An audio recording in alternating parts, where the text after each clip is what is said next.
အားလုံးမင်္ဂလာပါကျွန်တော်အရင်ဘက်ကပါเนาะလွန်ခဲ့တဲ့ဘက်မှာသတင်းမီဒီယာတွေမှာ attention ဒီုံစိုးစိုက်ခံရတဲ့အကြောင်းအရာတစ်ခုကိုကျွန်တော်ပြောပြချင်ပါတယ်ဒါကပါလဲဆိုရင်ဒီ Eastern Economic Forum တခုမှာရုရှားသမ္မတပူတင်ရဲ့ Senior Economic Advisor ပေါ့နော်စီးပွားရေးအကြံပေးတယောက်ပြောသွားတဲ့စကားတစ်ခုဟာမီဒီယာတွေမှာတော်လဲ attention ပေါ့နော်အယုံစိုးစိုက်ခံရပါတယ်သူဘာပြောလဲဆိုတဲ့ဟာကိုကျွန်တော်တစ်ချက်လောက်နားထောင်ကြည့်လိုက်ရအောင်နော် Америка прямо сейчас пытается поменять правила на рынке золота и криптовалют. Вспомните, какой у них долг. 35 триллионов долларов. သူဘာပြောသွားလဲဆိုရင်အမေရိကန်နိုင်ငံဟာတဲ့သူတို့ရဲ့အကျွေး39 trillion ပေါ့နော်ရဲ့အကျွေးတန်ဖိုးကျဆင်းအောင်ပေါ့နော် crypto နဲ့ stable coin တွေကိုအသုံးပြုပြီးတိတ်တဆိတ်ကျိုးပန်းဆောင်ရွက်နေတယ်ဆိုတဲ့အကြောင်းလေးတွေကိုသူပြောပြသွားတာဖြစ်ပါတယ် Загоняя всех куда? В криптовалютное облако. Со временем, когда часть госдолга США будет размещена в стейблкоинах, США обесценит этот долг. ပြီးတော့ဘာပြောသွားလဲဆိုရင်အမေရိကန်နိုင်ငံဟာတဲ့သူတို့ရဲ့အကျွေး37 trillion အကျွေးတွေအားလုံးကိုပေါ့နော်ဒီ crypto cloud တွေမှာထည့်ပြီးဒီသူရဲ့အကျွေးတွေကို reset ပေါ့နော်အားလုံး short ပြအောင်စူးစမ်းဆောင်ရွက်နေတယ်ဆိုတဲ့အကြောင်းလေးတွေနောက်ပြီးကမ္ဘာလူတွေအားလုံးအသုံးပြုနိုင်အောင်ပေါ့နော် crypto တွေအသုံးပြုနိုင်အောင်ဆောင်ရွက်နေတယ်ဆိုတဲ့အကြောင်းလေးကိုသူပြောပြသွားတာဖြစ်ပါတယ်ဆိုတော့အထက်ပါရုရှားသမ္မတပူတင်ရဲ့ economic advisor ပေါ့နော်စီးပွားရေးအကြံပေးပြောသွားတဲ့အကြောင်းအရာလေးတွေနဲ့ကျွန်တော်ဆက်ဆက်မိတဲ့အကြောင်းအရာတစ်ခုကိုကျွန်တော်ပြန်တတိယတဲ့အကြောင်းအရာမိတ်ဆွေကိုဝေမျှပေးချင်ပါတယ်အဲ့ဒါလည်းပါလဲဆိုရင်အမေရိကရဲ့ဘီလီယံနာနဲ့ကျွန်တော်တို့ဒီ investor CEO တယောက်ဖြစ်တဲ့ Michael Saylor ပြောတဲ့အကြောင်းအရာတစ်ခုကိုလည်းကျွန်တော်လေ့လာကြည့်လိုက်အောင်နော် Dump your gold, sell all the US gold, buy Bitcoin, then the trade is free because you could buy 5 million Bitcoin for the cost of the gold.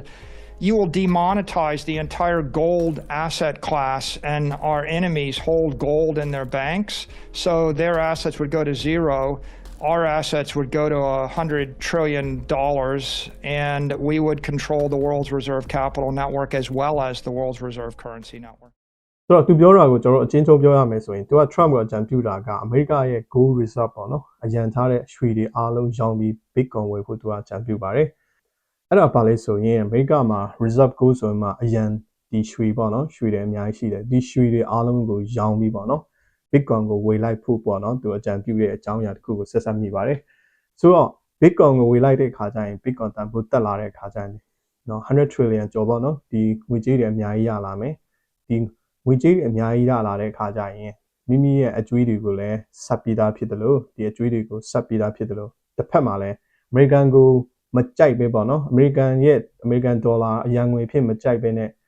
ဒီရွှေတွေကိုစုဝေထားတဲ့အမေရိကန်မကြိုက်တဲ့နိုင်ငံတွေကိုလည်းတစ်ဖက်မှာနှိကွပြီးသားဖြစ်မှာပေါ့နော်တစ်ချက်ကုန်တစ်ချက်ပြတ်ပုံစံအနေနဲ့သူက Trump ကိုအကြံပြုတဲ့အကြောင်းအရာတစ်ခုကိုကျွန်တော်တတိယမိတယ်ဆိုတော့အားလုံးသိပါတယ်အခုချိန်မှာကျွန်တော်တို့ဒီရွှေဈေးက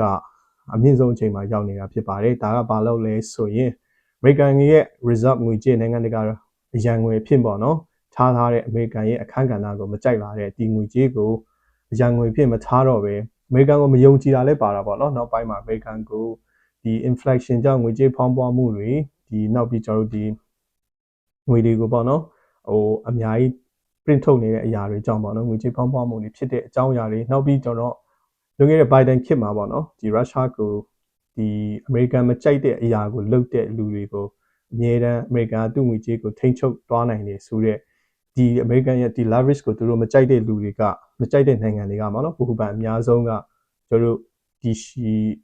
ဒေါ်လာအစားပေါ့နော်အရန်ငွေဒေါ်လာအစားရွှေတွေကိုအများကြီးဝယ်လာကြတယ်ဒီဗဟိုဘဏ်တွေကပေါ့နော်ဆို bond တွေကိုမဝယ်တော့ပဲဒီရွှေတွေအများကြီးဝယ်လာတဲ့အတွက်ကြောင့်ပေါ့နော်ရွှေဈေးကအလုံးတိကျတဲ့အတိုင်းပဲအမြင့်ဆုံးကိုကျွန်တော်တို့ရောက်ရှိနေတာဖြစ်ပါတယ်နောက်ပြီးဒေါ်လာဈေးကတော့ reserve အရန်ငွေဖြစ်ပေါ့နော်ကျွန်တော်တို့ဒေါ်လာတန်ဖိုးကျဆင်းတဲ့အရန်ငွေအသုံးပြုတဲ့နေရာမှာလည်းဒေါ်လာကကျဆင်းနေတဲ့အကြောင်းအရာလေးတွေကိုအားလုံးဒါကိုဆက်ဆက်မိတာပေါ့နော်အားလုံးသိပါတယ်ကျွန်တော်တို့သမ္မတ Trump တက်လာပြီးနောက်ပိုင်းမှာကျွန်တော်တို့ crypto တွေဟာအများကြီးတက်လာပါတယ် Bitcoin ဟာသသိန်းအောက်ကနေကျွန်တော်လက်ရှိမှာသသိန်းကျော်သသိန်း1000ကြားထဲမှာကျွန်တော်ရှိနေတာဖြစ်ပါတယ်နောက်ပြီးဒီ Trump မှာလည်း crypto တွေအများကြီးကိုဒီ crypto တွေကိုပေါ့နော် promotion လုပ်တဲ့သမ္မတတယောက်ဖြစ်တယ်လို့သူ့ရဲ့ကိုယ်ပိုင်ဒီ crypto တွေလည်းအများကြီးရှိရနော်မိသားစုပိုင်တဲ့ crypto တွေအများကြီးရှိကသူကိုယ်တိုင်လည်းအကျိုးမဲ့အများကြီးရရှိနေတာဖြစ်ပါတယ်ဆိုတော့ထားပါတော့ဒါဒီချက်၃ချက်ကိုကျွန်တော်ဆက်ဆက်မိပြီးကျွန်တော်ဒီဟာရဲ့ဖြစ်နိုင်ခြေတွေကိုကျွန်တော်ပြန်လည်သုံးသပ်စဉ်းစားတာဖြစ်ပါတယ်တစ်ဖက်မှာလည်းအားလုံးသိပါတယ်အမေရိကန်ရဲ့အကျွေးတွေဟာ39.5 trillion ရှိပြီး ဒီအကျွေးတွေရဲ့အတုံးလုံးတက်တက်ကိုကျွန်တော်ပေးနေရတဲ့နှစ်စဉ်ပေးနေရတဲ့အတုံးလုံးဟာကဘာမှာပေါ့နော်ကာကွယ်ရေးရဲ့အသုံးစိတ်အများကြီးသုံးနေတယ်အမေရိကန်ရဲ့ကာကွယ်ရေးရဲ့အသုံးစိတ်လောက်ရှိပါတယ်အဲ့ဒါ900 billion ပေါ့နော်900 billion 900ကျော်1 trillion နေပါလောက်ရှိပါတယ်ဆိုတဲ့အခါကျတော့ရေရှည်မှာအမေရိကန်ဟာဒီအကျွေးတွေရဲ့အတုံးလုံးတက်တက်ကိုပေးနေရတဲ့ဒီအများကြီးဖြစ်လာတဲ့အခါကျရင်အမေရိကန်ဟာ default ဖြစ်လာမလားပေါ့နော်နိုင်ငံ bankruptcy ဖြစ်လာမလားဆိုတဲ့အကြောင်းအရာလေးတွေကိုလည်းဟိုဒီစိုးရင်စရာဖြစ်လာပါတယ်ဒါကြောင့်ကျွန်တော်ခဏပြောတယ်ဒီအကျွေးတွေအမေရိကန်ကဒီအကျွေးတွေကိုဘယ်လိုစမလဲဆိုတော့ကျွန်တော်လုံးဝစဉ်းစားလို့မရပါဘူးเนาะဒါပေမဲ့လက်ရှိဒီ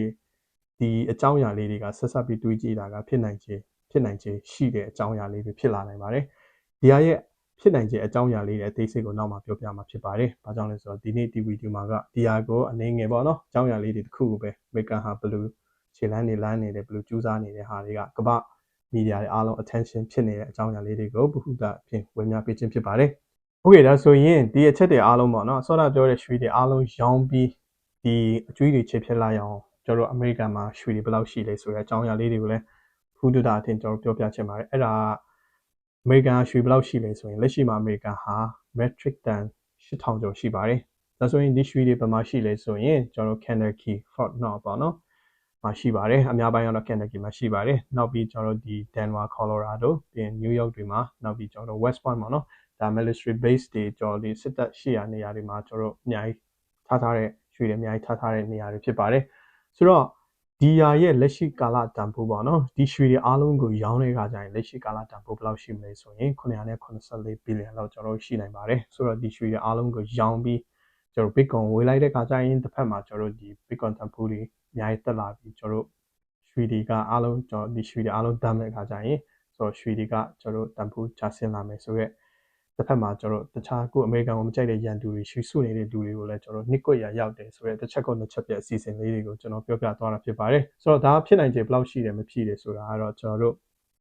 ခုနပြောတဲ့အချက်လက်၃ချက်ကိုစဉ်းစားမိပြီးအမေရိကန်ကတကယ်လုပ်နေတာလားဆိုတဲ့အကြောင်းအရာလေးတွေကိုကျွန်တော်ဘုဟုတအဖြစ်ဝင်မြတင်ပြပေးခြင်းဖြစ်ပါတယ်နောက်မှာဒီဟာနဲ့ပတ်သက်ပြီးအသေးစိတ်ပြန်လည်းပြောပြသွားမှာဖြစ်ပါတယ်လို့ပြောကြရင်းနဲ့ကျွန်တော်ဗီဒီယိုဒီမှာအဆုံးသတ်ပါတယ်အားလုံးဆင်ပြေကြပါစေ